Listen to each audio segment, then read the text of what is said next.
Hello and welcome दोस्तों message भी आ रहे थे और कमेंट भी आ रहे थे कि सर हमें ये जीडी की ट्रेनिंग चलेगी तब ट्रेनिंग के टाइम पढ़ने का टाइम मिलेगा या फिर ट्रेनिंग के बाद ड्यूटी में पढ़ने का टाइम मिलेगा या इसके बाद में हमारे पास क्या ऑप्शन बचेगा या फिर इसके बाद में हम क्या क्या कर सकते हैं। तो इसके संबंध में मैं भी आपको कुछ बताना चाहता हूँ। देखो, पहले तो बेरोज़गारी है। बेरोज़गारी के कारण कोई भी जॉब मिल जाए तो वो अच्छा होता है। तो इसलिए पहले तो ये बेरोज़गारी का धब्बा हट गया है आपके ऊपर। अब अगर आप यहीं पर सीमित रह जाते हो तो फिर आप बेवकूफ़ ही रहोगे। क्यों? क्योंकि अब आप में एबिलिटी है, तब आप इतनों को फाइट करके यहाँ तक पहुँचे हो। तो अब आप आगे भी अपनी पढ़ाई जारी रखना है। अब ऐसा नहीं कि आप मेडिकल में पास हो गए और आपके नंबर फुल है तो बस आप संतुष्ट हो जाए। ये आप गलती कभी मत करना। बस पढ़ते रहना है आपको।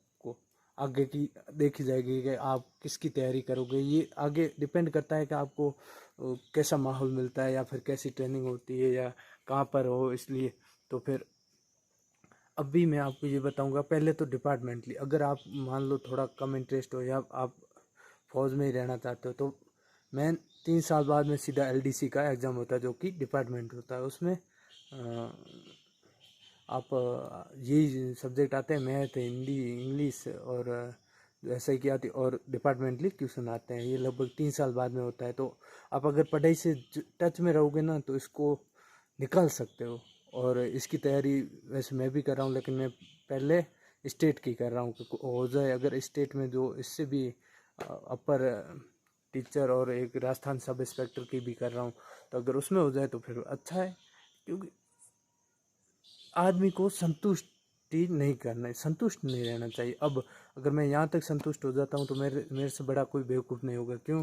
क्योंकि हम एसएससी फाइट करके आए हैं। तो अब तो आप डिपार्टमेंटली 3 साल में सब इंस्पेक्टर और उसके 3 साल बाद में आप असिस्टेंट कमांडेंट का एग्ज़ाम दे सकते हो। और उससे ये फ़ायदा होगा आपको कि सीधा आप 6 साल में असिस्टेंट कमांडेंट तक पहुंच सकते हो। ये भी एक बहुत बड़ा आपके लिए गांव में इज्जत। और अगर बेरोज़गारी हटा के आपको शौक है कि भैया अब बेरोज़गारी हट चुकी है और फैमिली कंडीशन भी होती है, फैमिली कंडीशन की वजह से ही हमें कोई भी जॉब लेने की ज़रूरत पड़ती है। तो जॉब के बाद में हमें अब स्टेट में भी अगर किसी की तैयारी करते हैं या किसी ने बीएड कर रखी है, एसटीसी कर रखी है, कुछ भी, तो उसके लिए और अपॉर्चुनिटी है कि वो आगे तैयारी करता रहे।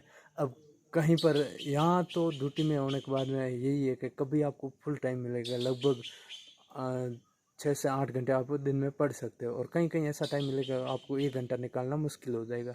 तो ये आप अपने हिसाब से वो कर सकते हो मैनेज टाइम। और हो सके ट्रेनिंग में भी अगर आप में जुनून है ऊपर और ऊपर जाने का, कंधों पे स्टार लगाने का, तो फिर आप ट्रेनिंग में भी टाइम निकालोगे और धीरे धीरे धीरे धीरे करके अपना सपना है वो साकार करोगे। अगर आप यहाँ तक पहुँच सकते हो तो आगे भी पहुँच सकते हो।